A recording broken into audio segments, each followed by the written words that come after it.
వచ్చావా బాబా వచ్చే. అయ్యో పావు పావు.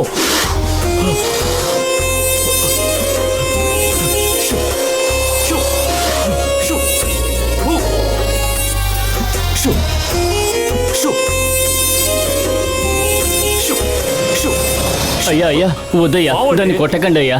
అది మా పెంపుడు బావే, ఇక్కడే ఉంటుంది. ఏంటి మీ పెంపుడు బావా? బావుని ఇంట్లో పెంచడం ఏంటండి? అవునయ్యా, అది కూడా మా బిడ్డ లాంటిదే. దాన్ని కూడా మా పాప వయసే. దాని పేరు నందిని. నందినియా? బావుకి పేరు కూడా పెట్టారా? అవును. నందిని మా అమ్మాయికి ఊహొచ్చిన దగ్గర నుంచి దాంతోనే ఆడుకుంటూ ఉంటుంది. వాళ్ళిద్దరూ తోడబుట్టని అక్కా చెల్లెళ్ళ లాంటి వాళ్ళు. మీరేం భయపడకండి, అది ఎవరిని ఏమీ చెయ్యదు.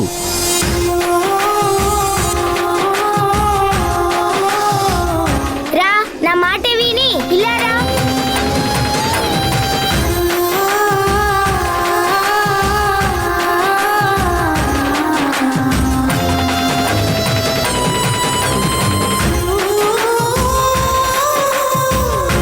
నా మాట విని పాలు తాగాలి.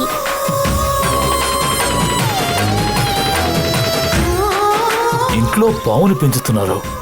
మీ పార్వతమ్మ అడవులో దేవత దగ్గరికి వెళ్ళాలనుకున్న విషయం కరెక్ట్గా చెప్పారు. ఏమిటండి ఇది? మాకంతా అయోమయంగా ఉంది. అదంతా వదిలేయండి.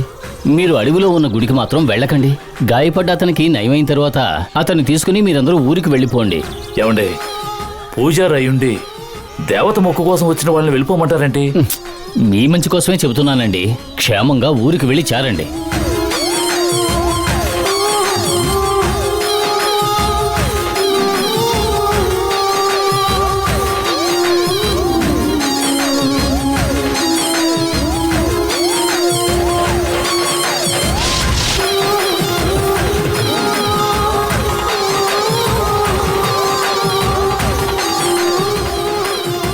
అమ్మా జగన్మాత, కట్టు విప్పండి.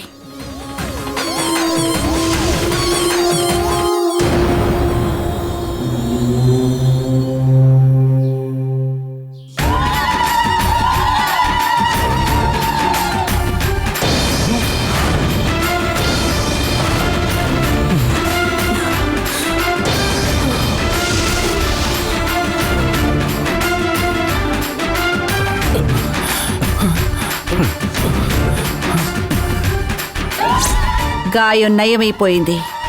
మీ ఊరికి మీరు బయలుదేరండి. అమ్మా అమ్మా అమ్మా, నువ్వేనమ్మా మమ్మల్ని కాపాడాలి. ఏమైంది?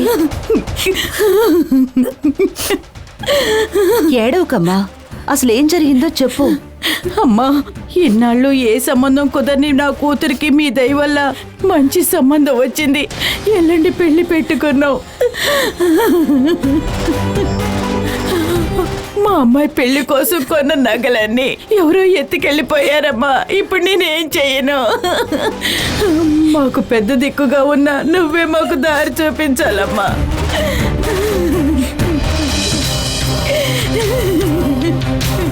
పార్ట్నర్, ఈవిడి ఊరికి డాక్టరా పోలీసా?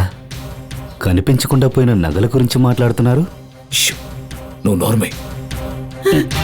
నగలు లేకుండా పెళ్లి జరగదు. పెళ్లి జరగకపోతే మేము చావడం తప్ప వేరే దారి లేదమ్మా.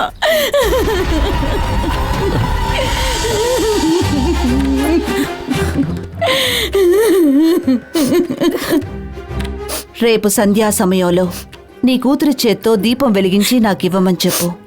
నేను నాగదేవత దగ్గర పెట్టి పూజ చేస్తాను. కనిపించకుండా పోయిన నగలు నిన్ను వెతుక్కుంటూ వస్తాయి.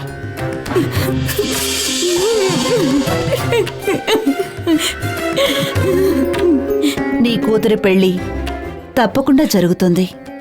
నమ్మకంతో వెళ్ళు. అమ్మా అమ్మా, మీ వాకే దైవ వాక్కు. మిమ్మల్ని నమ్మే వెళ్తున్నాం. వెళ్ళండి.